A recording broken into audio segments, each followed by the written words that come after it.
Hi there, in this video we are going to discuss different types of the acute inflammation as well as the consequence or outcomes of the acute inflammation.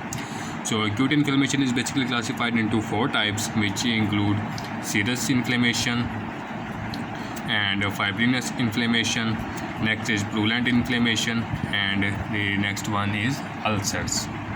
So these are the four types of acute inflammation. When we come towards serous inflammation is basically accumulation of the fluid in the body cavities or in body surfaces which lacks too much WBCs, as well as it is you can say poor in the protein content as well. So it lacks much WBCs and also poor in protein content, and it is serous inflammation.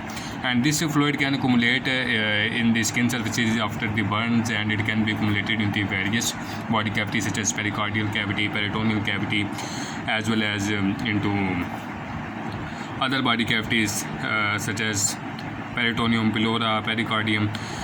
And this is not invaded by microorganisms or pyogenic organisms. So in this inflammation, microorganisms or pyogenic organisms are not involved, and this accumulation of fluid in different body cavities is also termed as effusion. So it was about the serous inflammation. When we come toward fibrinous inflammation, in fibrinous inflammation the defects in the vascular surfaces is greater, and when defect in vascular surface is greater, protein content from the vascular surfaces also leak out into extracellular fluid, and in this extracellular fluid it can produce fibrin deposits. That's why it is called fibrinous inflammation. Okay, so in serous inflammation, defect was small, there was lack of WBCs because there was no infection, and there was also lack of protein content. But in fibrinous inflammation, there is no as such the presence of pyogenic organism, but the defect in vasculature are greater. So the fibrinogen leaks out and creates fibrin deposits. That's why it is called fibrinous inflammation. And if this fibrin rich fluid gets accumulated into the body cavities such as pericardial cavity, it can obliterate the pericardial cavity and can lead to the fibrosis.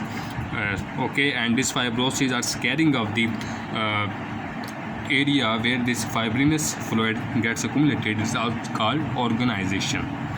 Okay, next type of inflammation is purulent inflammation, and it is basically in response to the pyogenic organisms.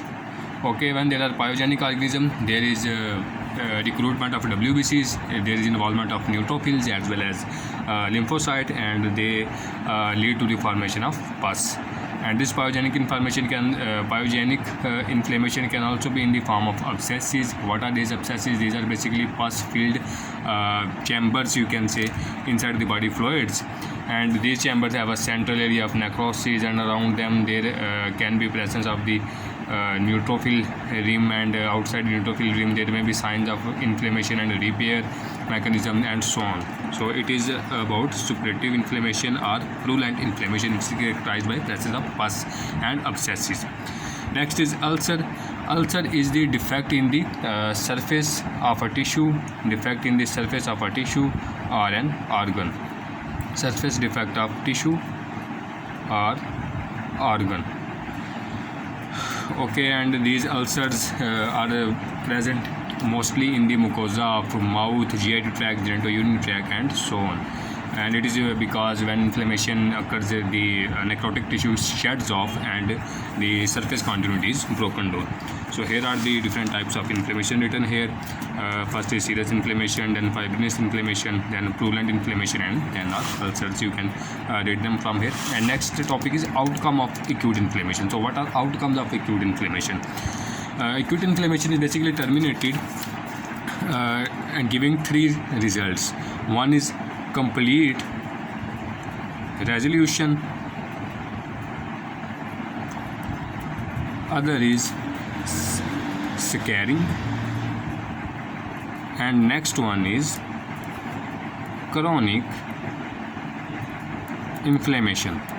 Okay, If the infection was small and body immune system overcomes this infection and kills the invading organisms, there is complete resolution. The cellular debris is removed, invading pathogen is removed, and the damaged structure is repaired. As a result, complete resolution occurs and no residue of the tissue damages are present, and all inflammatory mediators are terminated. This is called complete resolution, and it happens when infection is mild and tissue damage is small. However, if infection prolongs or tissue damage is extensive, then what happens? Connective tissue formation occurs at the site of damage, and this connective tissue is mostly let down by fibroblasts.